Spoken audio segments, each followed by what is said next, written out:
हमरा के मत मारा, हमरा के मत मारा, छोड़ दो हमरा के। कम से कम हमार बच्चा के तो ख्याल करा। हमरा मत मारा, हमरा छोड़ दो। हमार बहू बेटियन पर काला जादू करेली, हमार गांव पे आपन बुरी नजर रखेली। आज तक तहार खेल खत्म है चुड़ैल।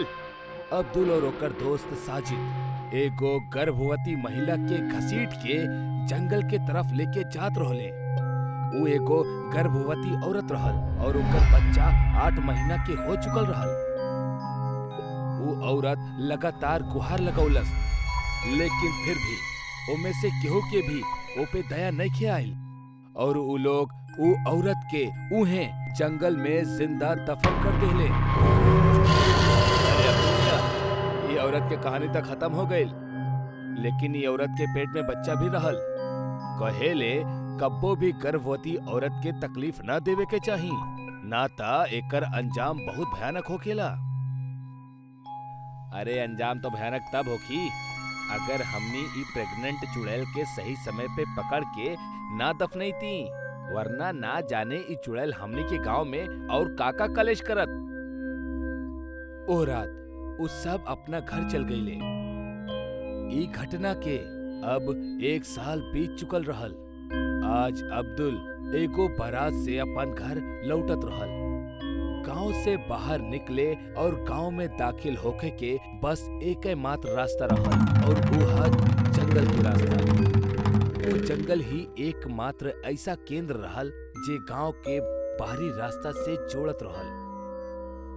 रात के करीब 2 बजत रहल। अब्दुल अपना साइकिल पे सवार मस्त मौला अंदाज में गांव के तरफ आवत रहल कि तब्बे वो गांव के जंगल में पहुंचेला और कुछ देर तक अपना सामने वो जंगल के गुप्त सन्नाटा और पसरा कोहरा के गौर से देखेला और अपना मन में बड़बड़ाला, हे ऊपर वाले, उत्साह में हम तो ही भुलाइए गई नी कि गांव जाए के खातिर जंगल से गुजरे के होखी।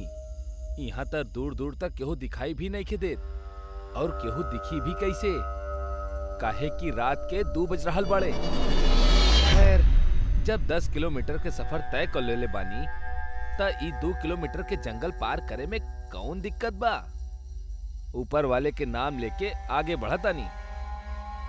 खुद से बस यही बोल के अब्दुल आगे के तरफ बढ़ जाला। करीब 5-7 मिनट तक साइकिल चलौला के बाद जब अब्दुल जंगल के बीच में पहुंचेला तब अचानक से ओकरा के ऐसन लगेला कि केहू पीछे से लगातार ओकर साइकिल के पकड़ रहल बा।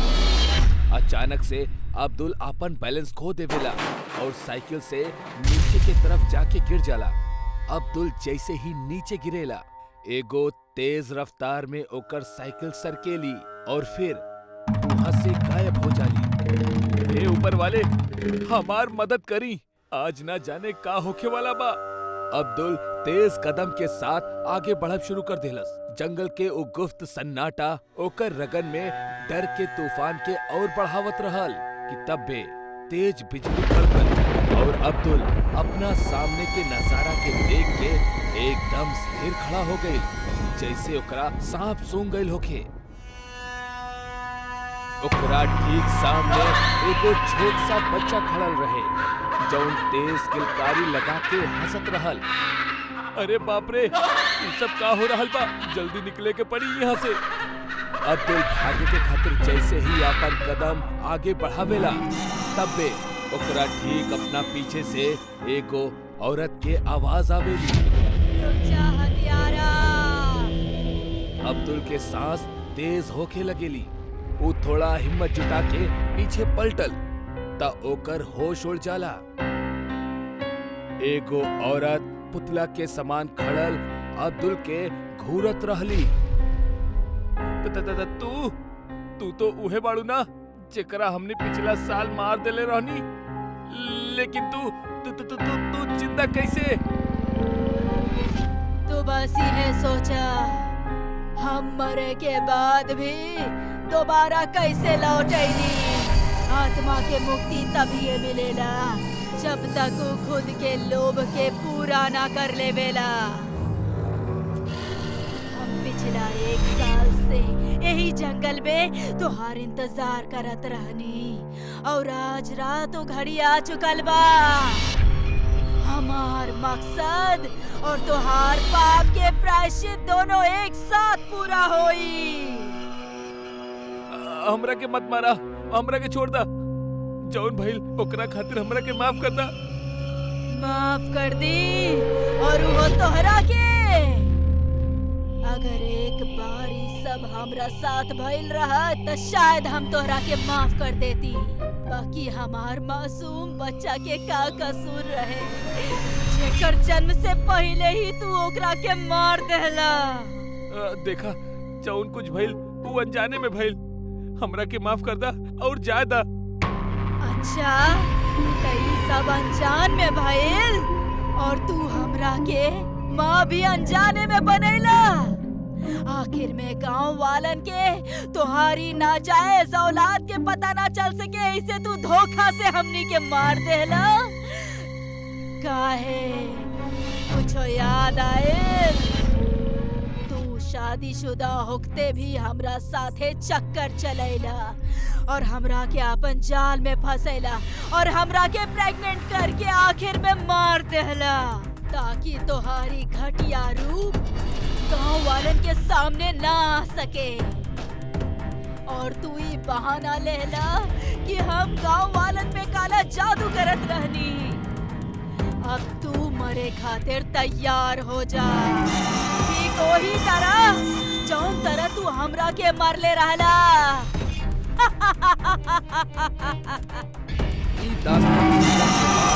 अब तो लड़के तेजी से वहाँ से भागे लागल, लेकिन तब में अचानक अब्दुल सामने एगो गहरा दलदल में फंस जाला और धीरे धीरे अंदर की तरफ धसे लगेला। अब्दुल बाहर निकले के खातिर बहुत हाथ पैर मारेला, लेकिन वो अंदर धसत चल जाला। हमरा के मत मारा, हमरा से जौन भइल ओकरा खातिर हमरा के माफ कर दा। आइंदा से ऐसन गलती हम कबो ना करब। जब तोहार पुनर्जन्म होई यानी अगला जन्म में ए चीज के ख्याल रखी हा। ई जन्म में तो हम तहरा के ना छोड़ब। इतना कहा थी अब्दुल दलदल के एकदम अंदर धंस जाला और तब बे ओकरा आसपास खून बहे लगेला। एगो छोट बच्चा उहे दलदल के अंदर से ओकर जिस्म के नोचत रहल। अब्दुल चीखेला और चिल्लाला और चिल्लाहट के साथ अब्दुल उहे दलदल में हमेशा हमेशा के खातिर समा जाला। अरे रूपा, ये रीढ़ के हड्डी के दर्द ना देखिए एक दिन हमारी जान लेके रही। जरा सा मालिश कर देना प्लीज। अच्छा ठीक बा बाबा, 2 मिनट ठहरी। रूपा जैसे ही कमलेश के कंधा के छुअलस, कमलेश तंदुरुस्ती से जैसे उछल पड़ल।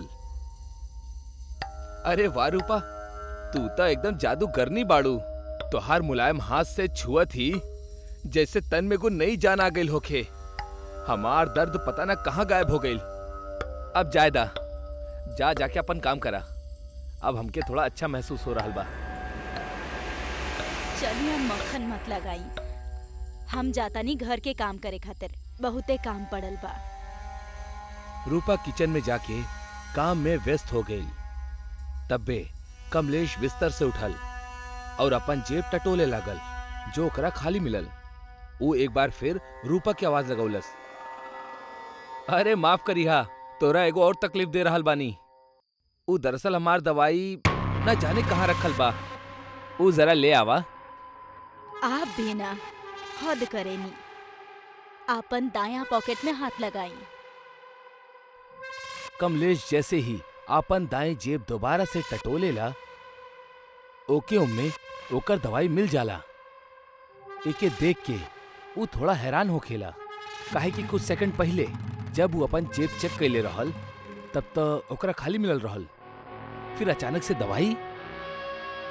खैर, एक क्यों फिलहाल के खातिर नजरअंदाज कह के दफ्तर जाए खातिर तैयार हो जाला। अच्छा सुना, अब हम निकला तानी। सुनी, सवारी लेते समय जौन पहला सवारी मिले ओकरा छोड़ दीहा और ओकर अगला सवारी लीहा और ऑफिस में जाके सबसे पहले अपन चेयर के चेक कर लीहा, तबे ओकरा पर बैठीहा, समझनी? कमलेश के रूपा के बाद कुछ खास पल्ले ना पड़ल। वो ओकरा पे हंसत हंसत कहेला, अच्छा मैडम ऐसा है का, ठीक है, अब हम निकला तानी। फिर कमलेश बाहर सड़क पे सवारी के इंतजार में होखेला। तब बे ओकरा सामने से एगो टैक्सी आवत दिखाई देली, जेकर बम्पर पे एगो लाल झंडा टंगल रहे। ओ टैक्सी! लेकिन एक मिनट, हम एकरा ले ली या एकरा जाए दी? रूपा पहली सवारी ले से तो मना कैले रहल। खैर छोड़ा, वो भी इसने मजाक में बोले हुई। कमलेश इतना सब कुछ सोच के वो टैक्सी के रोके के मन बना लेवेला, लेकिन इससे पहले ओकरा हाथ दिखा के रोक पावत, वो टैक्सी ओकर ठीक सामने से गुजर जाली। ओफो, ई त चल गई, अब दूसरी के इंतजार करो। कुछ मिनट बाद ओकरा अगली टैक्सी आवत दिखाई देली। वो तुरंत ओकरा हाथ दिखावेला और फिर वो टैक्सी में बैठ जाला। कुछ दूर आगे अइला के बाद अचानक से ड्राइवर गाड़ी रोकत रोकत बोलेला, अरे साहब, आगे तो बहुत भीड़ बा, लागता केहू के एक्सीडेंट भइल बा। कमलेश उतर के देखेला तो ओकर होश उड़ जाला। ई एक्सीडेंट उहे पहली टैक्सी के रहल जेके कमलेश ना ले रहल। ऊ टैक्सी पर टंगल ऊ लाल झंडा के साफ साफ पहचान पावत रहल। कमलेश खुद के बड़ा किस्मत वाला समझत रहल, जौना वजह से आज बाल बाल ओकर जान बच गई।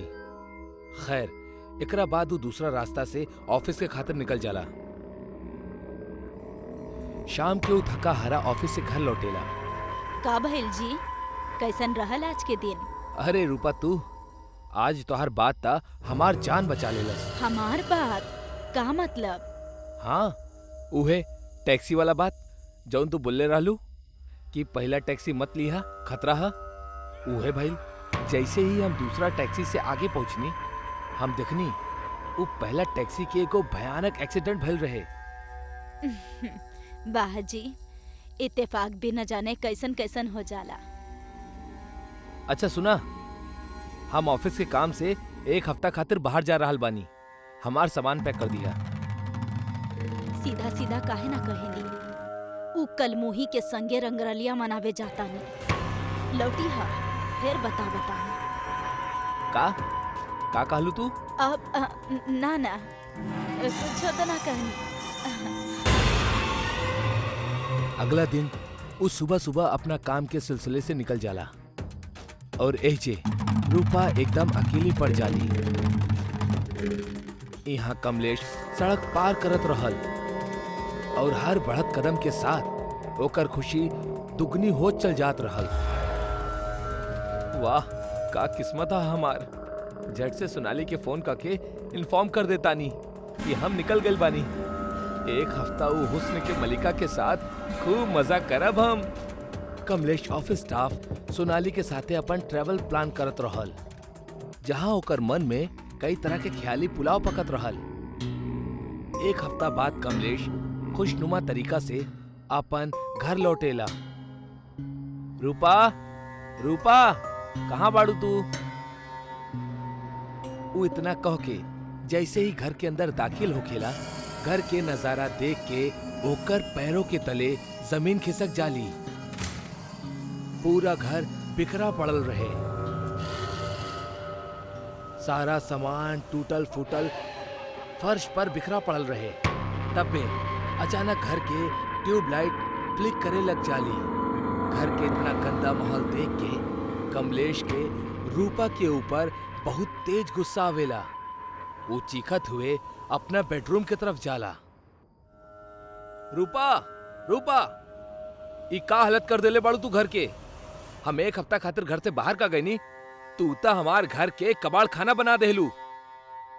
इतना बोलत ही कमलेश जैसे ही अपना बेडरूम के दरवाजा हल्का सरकावेला, सामने वो खौफनाक नजारा के देख के ओकर रूह कांप उठेली। वो देखेला ओकर बेडरूम साक्षात कसाई खाना बनल बा। कमरा के छत पे झालर के बजाय लाश टंगल बा, जेके बदन से खून के एक कतरा भी बाकी न छोड़ले बा। उहे कमलेश तबे रूपा के देखेला, जौन की एगो चुड़ैल में बदल चुकल रहल और लगातार कच्चा मांस के टुकड़ा के चबाए जात रहली। बाप रे, हमार पत्नी तो चुड़ैल बाड़ी। जल्दी से हमरा के निकले के पड़ी यहाँ से। हम एकर असली चेहरा देख ले बानी ता शायद अब ही हमऊ के मार दी। इतना सोचत सोचत कमलेश तुरंत पीछे हट जाला, लेकिन तबे रूपा गुर्रात गुर्रात बोलेली, ओहो, ता आ गइला तू ओ कलमोही के संगे रात गुजार के। अब मारे खातिर तैयार हो जा। तोरा के कैसे पता कि हम सोनाली के साथ रहनी? बड़ बुजुर्ग के कहावत ना सुनला का?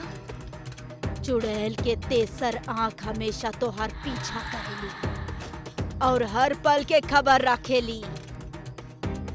कमलेश घबरा के भागे की सोचत ही रहल कि तबे पूरा घर के लाइट्स एक साथ फ्यूज हो गई। जैसे कमलेश के आंख के सामने एकदम अंधेरा छा गई। अब वो चाहकर भी भाग ना सकत रहल, काहे कि ओकरा कुछ दिखाई ही ना देत रहल। तब बे अंधेरा के भीतर से पायल के खनके की आवाज कमलेश के तरफ बढ़त रहल और तब बे एक झटका में अंधेरे से निकलल वो चुड़ैल के हाथ कमलेश के वो गुप्त अंधेरा में खींच ले जाला, जैसे ओकर एगो तेज चीख निकलेली और फिर हमेशा के खातिर ओकर आवाज बंद हो जाली। आज महेश और श्रुति के शादी भइल रहे। दोनों के ई लव मैरिज रहे और दोनों अपन शादी से बहुत खुश रहले। महेश के ड्राइवर बहुत तेज रफ्तार में गाड़ी ड्राइव करत रहल, जौना वजह से गाड़ी बहुत बेरी डिसबैलेंस भी होकत रहे। तब बे महेश ओकरा के टोक के कहलस, अरे ओ ड्राइवर भैया, शादी के पहली ही रात बा, मरवा देबा का? थोड़ा धीरे चलावा। अरे साहब, ई जौन शॉर्टकट आप बतौले बानी ना, वो एगो भूतिया मंदिर से होके गुजरेला और कहेले वो मंदिर के आस पास डायन भी भटकेली, जौन आए जाए वाला लोगन के अपना वश में कर लेवेली या उनकरा साथ ही चल देवेली।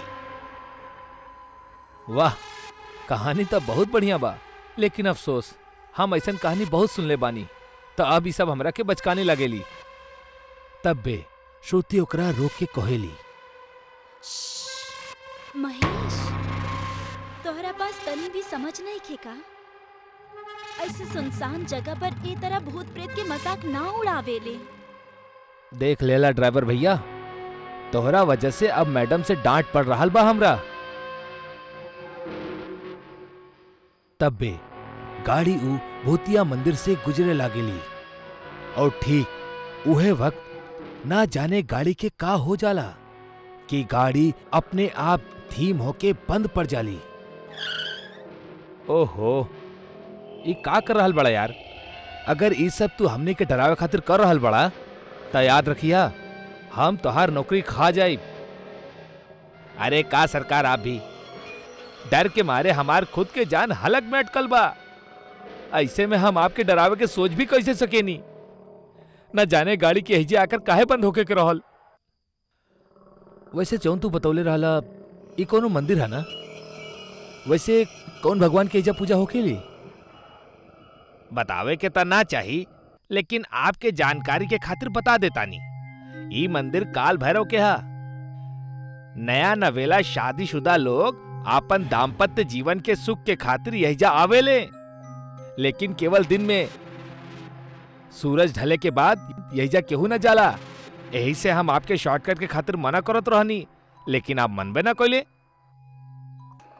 अरे वाह, अगर ही कोनो मंदिर है और खासकर शादीशुदा जोड़न के खातिर, तब तो हमरा के जाए के चाहिए। महेश, तू पागल हो गइल बाड़ा का तोहार दिमाग खराब हो गइल बा? हमनी ये वक्त आधा रात के मंदिर जाए? अच्छा, तब मतलब तू ना चाहेलू कि हमनी के दाम्पत्य जीवन सुखी होखे? ना, हम ऐसन बिल्कुल ना करल बानी। बाकी अगर मगर कुछो ना, तू चला, हम तोरा साथ बनी ना। अरे हमार मालिक मत जाई, वो डायन यही के इंतजार में रहेली। महेश ड्राइवर के बात के एकदम से नकार के श्रुति के साथे कार से उतरेला और मंदिर के तरफ चल जाला। ओकर नजर मंदिर के दरवाजा पे पड़ेली, जेकरा देख के ऐसा लागत रहे जैसे कि कोनो 500 साल पुराना दरवाजा होके, काहे कि वो पुराना दरवाजा में जंग लागल रहे। मंदिर तो बाहर से बड़ा इंटरेस्टिंग लग रहा बा। चली मैडम, अंदर चल के देखल जाओ। महेश, हमरा के ये जगह कुछ ठीक नहीं खेलागत। प्लीज हमार बात समझा। श्रुति महेश के रोके के कोशिश करेली, लेकिन महेश ना रुकलस और अंदर चल जाला। लेकिन तब बे श्रुति की याद आवेला कि ओकर बाबा ओकरा के एगो शक्तिशाली ताबीज दिले रहले, जौन की ओकर बैग में रहल। महेश, याद बा बाबा दुआ के तौर पर हमनी के ताबीज देले रहले? हमरा के लागेला हमनी के वो ले लेवे के चाहिए।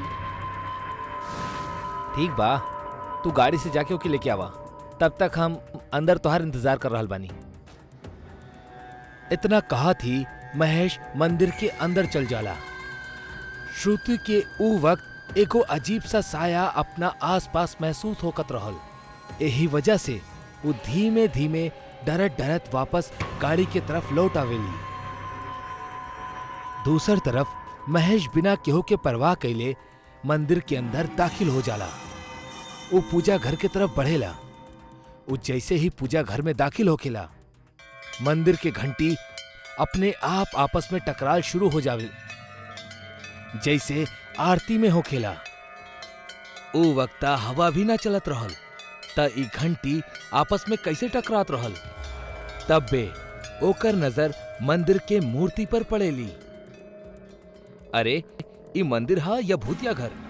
पूजा घर में ना तो कोनो दीप जल रहल बा और ना ही कोनो भगवान के मूर्ति बा। महेश खुद से ई बोलत ही रहल कि तब बे ओकर पीछे से श्रुति आवाज देवेली, महेश डार्लिंग, हेने आजा।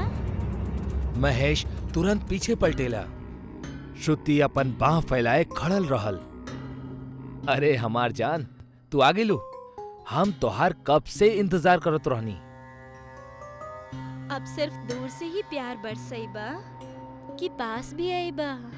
अरे काहे ना हमार जान, अब वहीं आवतानी। महेश श्रुति से जाके गले लागेला। श्रुति ओकरा से कहेली, महेश का तू भूल गईला आज हमनी के सुहाग रात बा? अरे इहो कोनो भूले के बात है भला, लेकिन हमरा के ऐसन कहे लागता कि हमरा से ज्यादा तोरा में बेचैनी हा सुहाग रात मनावे के। बेचैनी काहे ना होई? का सुहाग रात अकेले तोहार बा? ठीक है, फिर जल्दी से घर पहुंचल जाओ और फिर हमने स्पेशल नाइट के एंजॉय करल जाओ। अरे बाबा, रात तो पहले ही बीत चुकल बा। घर पहुंचत पहुंचत सुबह हो जाई, फिर का खा के रह जाई सुहाग रात। तब फिर यही मंदिर में हमनी आज सुहाग रात मनाई। महेश श्रुति के अपना बाहों में लेवेला और ओकरा साथे हम बिस्तर होके लागेला। लेकिन तब बे महेश के नजर ऊपर टंगल कांच के झालर पर पड़ेली, जेकरा देख के महेश के तेज झटका लागेला। ओकरा श्रुति के शरीर के जगह एगो चुड़ैल के डरावनी शक्ल और भद्दा शरीर नजर आवत रहल, जबकि असलियत में ऊ श्रुति रहल। महेश के समझ आवेला कि ऊ अपन सुहाग रात श्रुति के साथ ना बल्कि कोनो चुड़ैल के साथ मना रहल बा। तू के बाड़ू? छोड़ा हमरा, तू तो एगो चुड़ैल बाड़ू। महेश वो चुड़ैल से हटे के पूरी कोशिश करेला, लेकिन वो ऐसन करे में नाकामयाब होखेला और धीरे धीरे ओकरा तेज दर्द भी होखे लागल। ओकरा ऐसन लागत रहल कि बहुत जल्द अब वो थक के मर जाई। वो चुड़ैल जौन श्रुति के रूप लेके महेश के अपना जाल में फंसौले रहल, वो अब फिर से अपना असली चुड़ैल के रूप में आ जावेली। बहुत समय बाद हमरा के कोनो मर्द मिलल बा। अब हम अपन हवस के प्यास बुझा के रहब।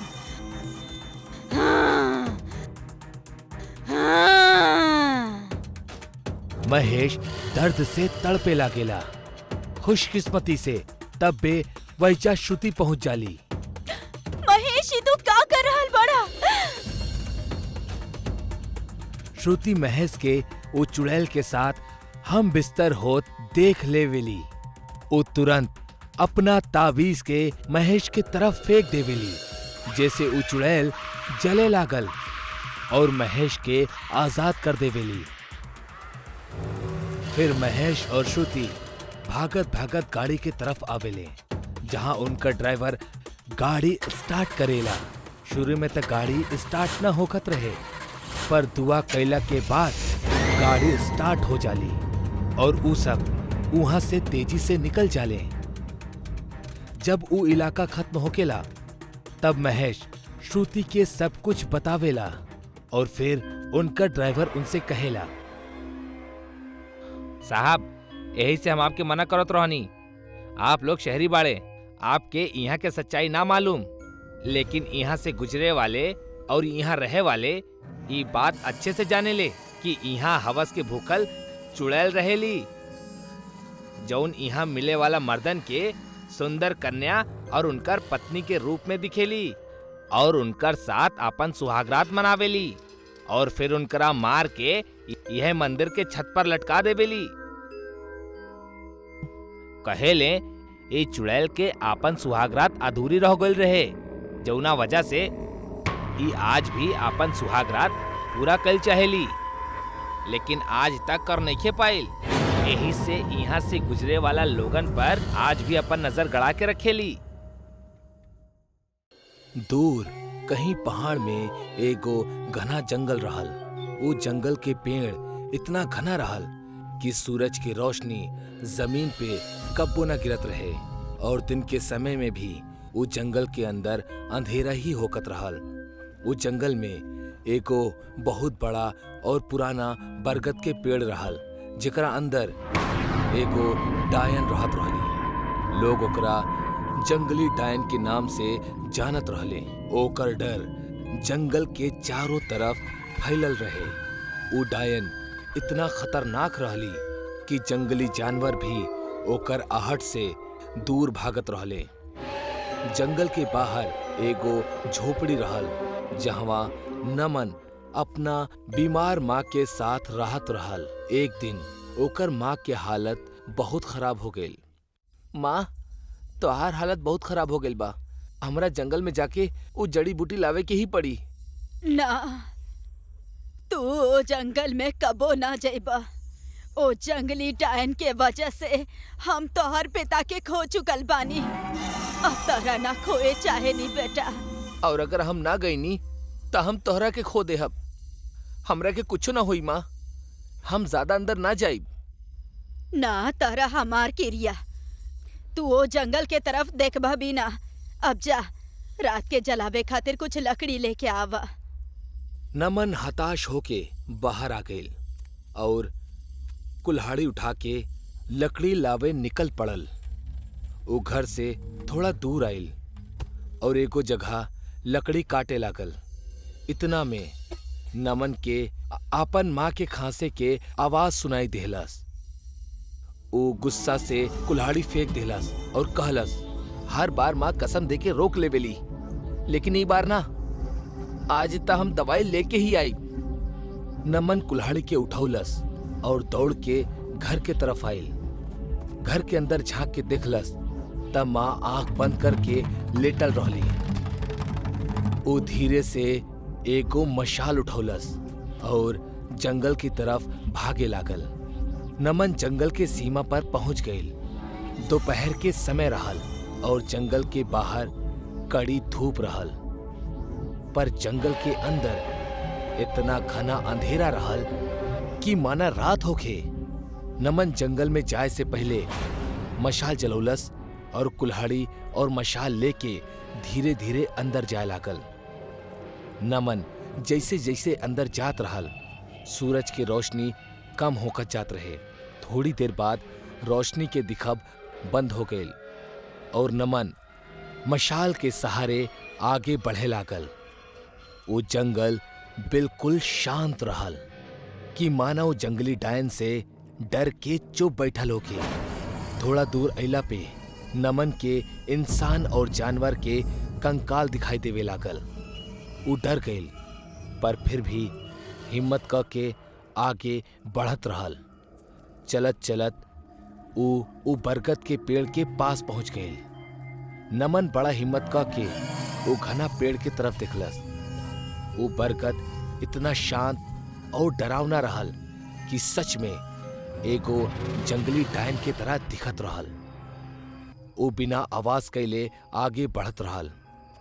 आखिरकार नमन जड़ी बूटी वाला जगह पे पहुंच ही गई। वो मशाल एगो पत्थर पर रख देलस और जड़ी बूटी तोड़े लागल। वो बहुत सारा जड़ी बूटी के लेहलस और मशाल उठावे के खातिर आगे बढ़ल। जैसे ही वो अपन कदम आगे बढ़ोलस, ओकर पैर एगो लकड़ी पे पड़ गई और वो लकड़ी टूट गई। वो लकड़ी टूटे के आवाज पूरा जंगल में गूंज गई। नमन डर गई। वो जड़ी बूटी कमर से बंधलस और मशाल लेके तेजी से चले लागल। ओकर पैर के आवाज अब पूरा जंगल में गूंजत रहल। नमन फिर से वो बरगद के पेड़ के नजदीक आ गई और वो देखलस कि कंकाल की संख्या बढ़ चुकल रहल। वो भागे लागल और भागत भागत ओकर पैर एगो कंकाल पे पड़ गई। ओकर इतना जोर से आवाज भइल कि सारा पंछी शोर करे लगले। डर के मारे नमन के पैर वही से जम गई। शांत दिखे वाला वो बरगद के पेड़ अचानक हिले लागल। ओकर टहनी बड़ी होके लगली। वो सब देख के नमन भैया से भागे लागल, पर एगो टहनी ओकरा के रोक लेहलस और उठा के ओकरा अपना पंजे में जकड़ लेहलस। अब वो बरगद के चीर के एगो जंगली डायन बाहर निकले लागल।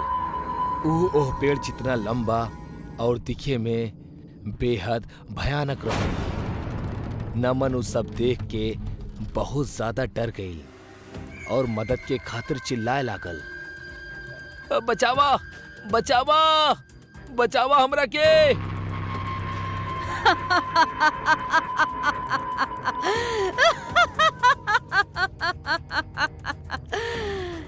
ई अंधेरा जंगल में तहरा बचावे खातिर केहू ना आई। आज बहुत दिन के बाद इंसान खाए के मिली। वाह, बहुत अच्छा बात बा। खाए के बाद हम ओकरा के भी खा जाइब। मरे खातिर तैयार हो जा। डायन नीचे पड़ल एगो कंकाल के हवा में उठौलस और ओकर हड्डी अलग कर देलस। वो हड्डी नुकीले हथियार में तब्दील हो गई और डायन के इशारा करत ही नमन के पूरा शरीर में घुस गई। नमन एक झटका में मर गई। डायन ओकरा टहनी से आजाद कर देलस और नमन के लाश वही जे हवा में खड़ल रहली। डायन फिर से इशारा कैलस और उस सारा हड्डी नमन के शरीर से निकल के फिर से कंकाल बन गई। नमन के पूरा शरीर से खून बहे लागल।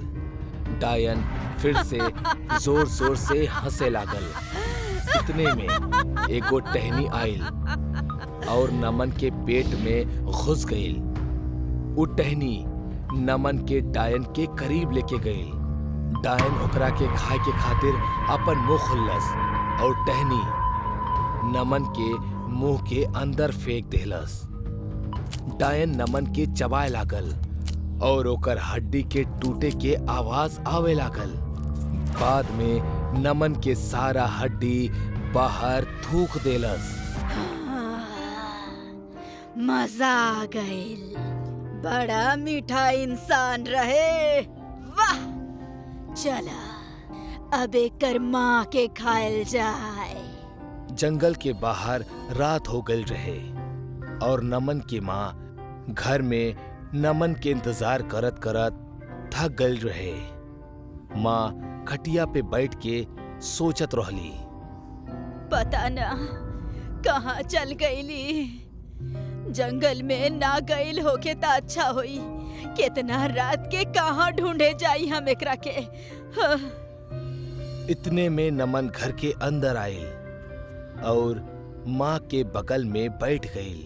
हाँ, कितना देर लगा देला आवे में। हम तो परेशान हो गईल रहनी।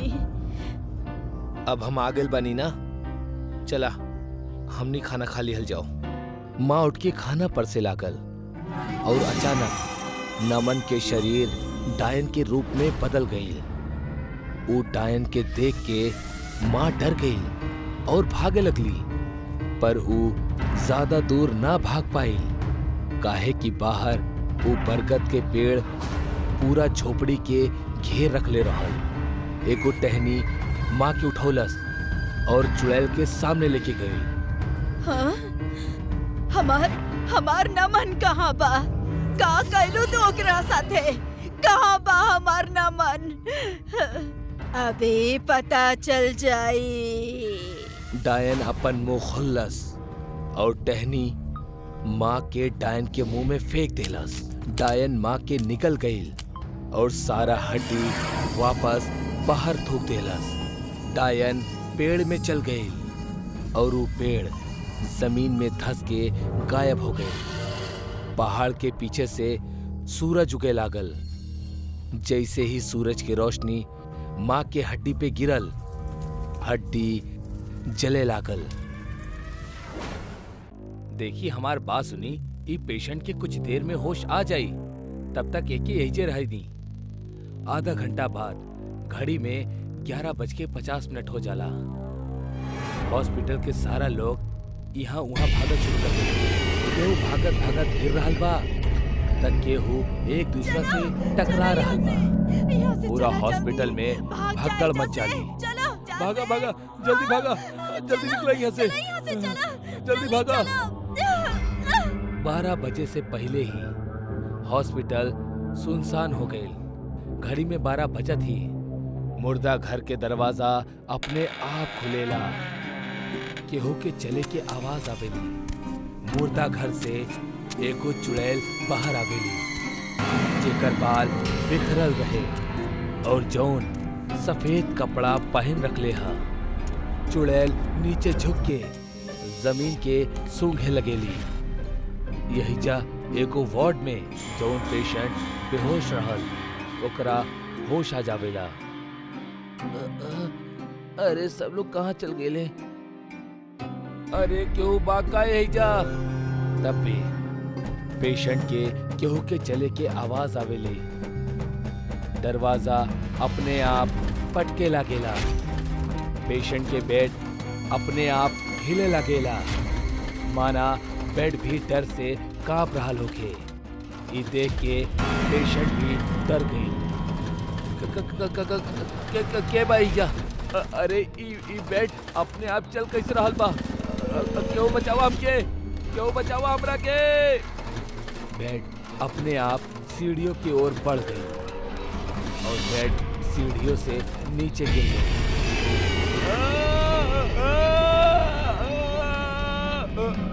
वो पेशेंट के बहुत चोट आए रहे। वो दर्द से कराहत रहा कि पीछे बेड हिले लागल और वो हिलत हुए बेड से डर के पेशेंट भागे लागल। वो दौड़त रहल और बेड ओकर पीछा करत रहल। अरे बचावा, ई हमरा के मार दी, बचावा हमरा, बचावा। जैसे ही उस सामने देखेला, सफेद कपड़ा में चुड़ैल खड़ल होखिली। चुड़ैल के देख के डर के मारे वो गिर जाला और पीछे की ओर देखे लगेला। हमरा के मत मारा, हमरा के ज्यादा। पेशेंट भागे के कोशिश करेला। चुड़ैल कूद के होकर पैर पकड़ने मिली। पेशेंट के घसीटत घसीटत मुर्दा घर के अंदर ले जावेली और फिर पेशेंट के जोर से चिल्लाए के आवाज आवेली।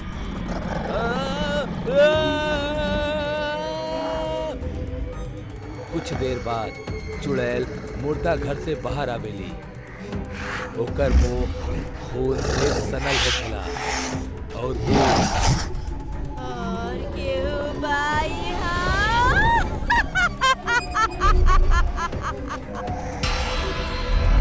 मुर्दा घर के तरफ देख के जोर जोर से हंसे लागेली। ना जाने हम पेशेंट के हॉस्पिटल में कैसे भूल गई। आपके बोले का क्या मतलब है डॉक्टर साहब?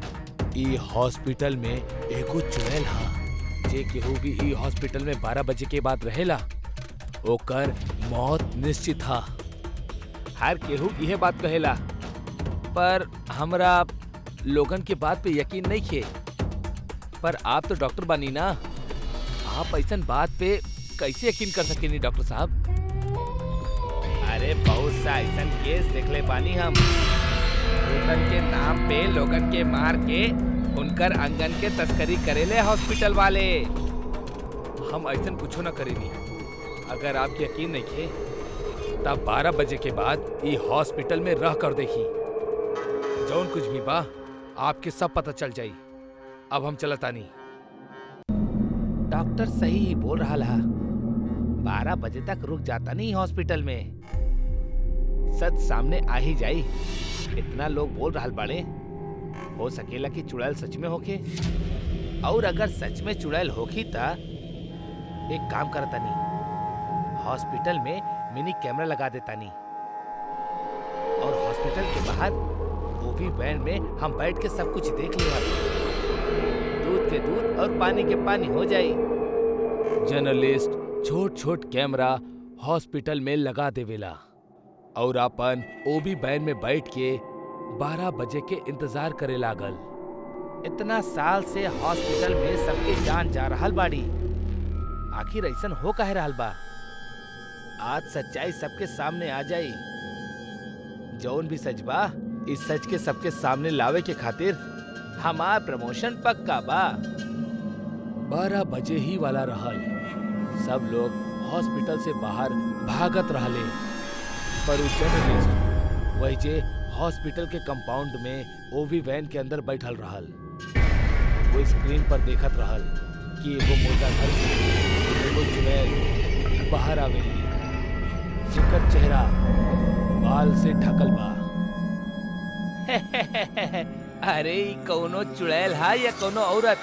लागत आई कौनो जूनियर आर्टिस्ट हा, भाड़े पे मंगवाइल गइल बाड़ी। तब बे चुड़ैल धीरे धीरे कैमरा के पास आवेली और झटका से बाहर ऊपर करी। शक्ल देख के जर्नलिस्ट कुर्सी से नीचे गिर जाला। चुड़ैल! जर्नलिस्ट इतना ज्यादा डर जाला कि वो भागे के सोचिला, लेकिन जैसे ही वैन के दरवाजा खोलेला चुड़ैल सामने खड़ल रहेली और वैन के अंदर आ जाली। जर्नलिस्ट दूसरा दरवाजा खोले की कोशिश करेला, पर वो दरवाजा ना खुलेला। वैन के शीशा पे खून उड़ेला। अगला सुबह पुलिस जर्नलिस्ट के ई हालत देख के हैरान बाड़ी। पुलिस कल रात के रिकॉर्ड कैल फुटेज भी दिखलस। कोनो मुजरिम होके तो ओके पकड़ सकेनी, पर ई त भूत प्रेत के मामला है, एमे हम कुछ ना कर सकेनी। हम समझ सकेनी सर, हमके कोनो पहुंचल बाबा चाहिए। हॉस्पिटल वाले चुड़ैल के पकड़े के खातिर एगो बाबा की बुलौले। बाबा रात के 11:30 बजे हॉस्पिटल में आवेले। अब आप ही हमारे हॉस्पिटल के इस चुड़ैल से बचा सकेले बाबा। हमारा पे विश्वास रखा बेटा, सब सही हो की। जी बाबा। सब लोग हॉस्पिटल से बाहर निकले लगेले 12 बजे से पहले, लेकिन बाबा मुर्दा घर के सामने ही बैठ के मंत्र के जाप करे लगले। ओम त्र्यंबकम यजामहे सुगंधिम पुष्टि वर्धनम। चुड़ैल मुर्दा घर से निकलल और बाबा के देख के हंसे लागल। माना कि बाबा के मंत्र के कोनो फर्क ना पड़त रहे उ चुड़ैल के। बाबा जितना जोर से मंत्र पढ़त रहले, चुड़ैल उतना जोर से हंसत रहली। ओम त्र्यंबकम यजामहे सुगंधिम पुष्टि वर्धनम। चुड़ैल अपना हाथ से इशारा करेली। बाबा ऊपर देखेले त ऊपर से पंखा बाबा पर गिर जाला। बाबा के चेहरा फूल से सज जाला और फिर चुड़ैल बाबा के मुर्दा घर में घसीट के ले जाली।